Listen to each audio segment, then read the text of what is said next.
Évangile de Matthieu, chapitre 5. Voyant la foule, Jésus monta sur la montagne, et après qu'il se fut assis, ses disciples s'approchèrent de lui.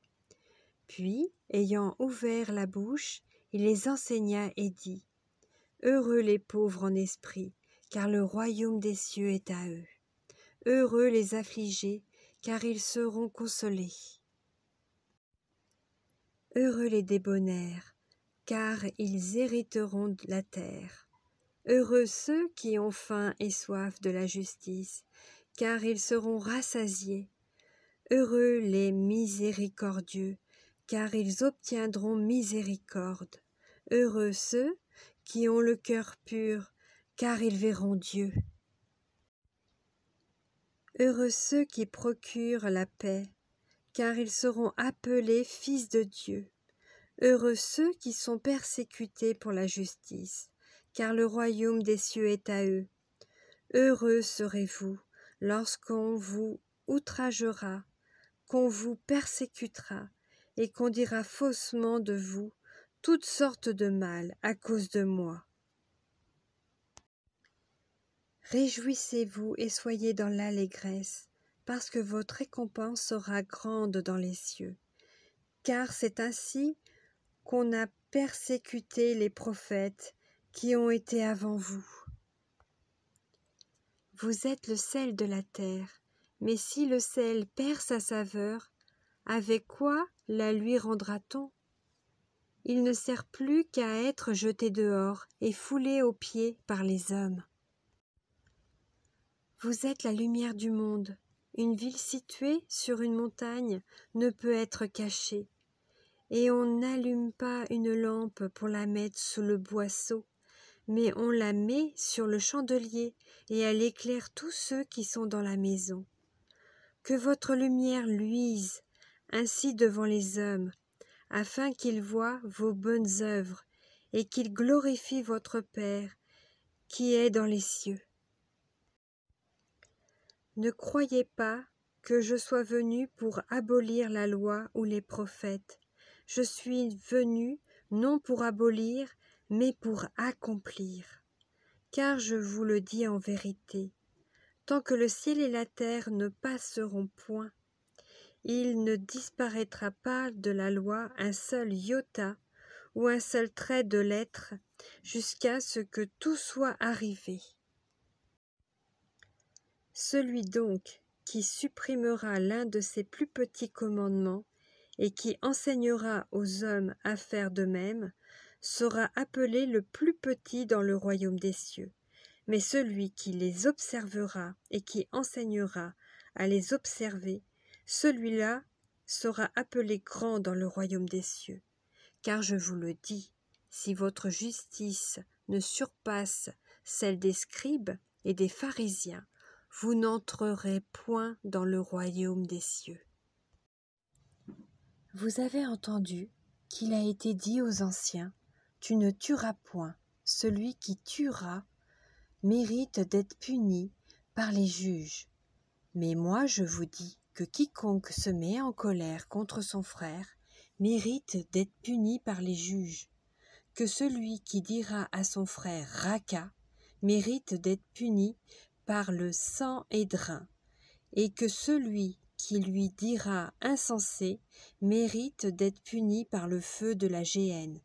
Si donc tu présentes ton offrande à l'autel et que là tu te souviennes que ton frère a quelque chose contre toi, laisse là ton offrande devant l'autel et va d'abord te réconcilier avec ton frère, puis viens présenter ton offrande.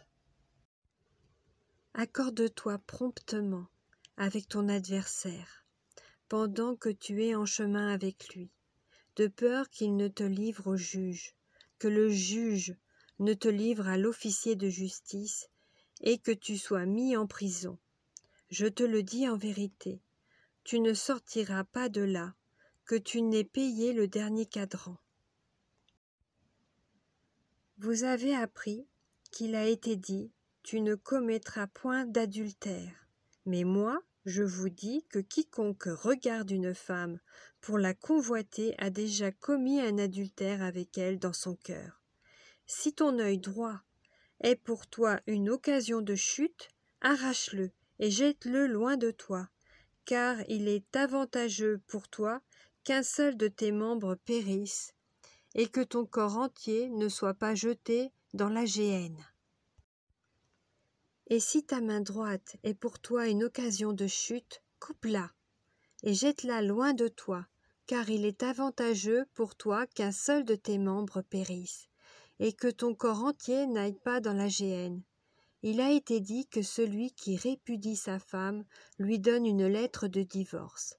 Mais moi je vous le dis, que celui qui répudie sa femme, sauf pour une cause d'infidélité, l'expose à devenir adultère, et que celui qui épouse une femme répudiée commet un adultère.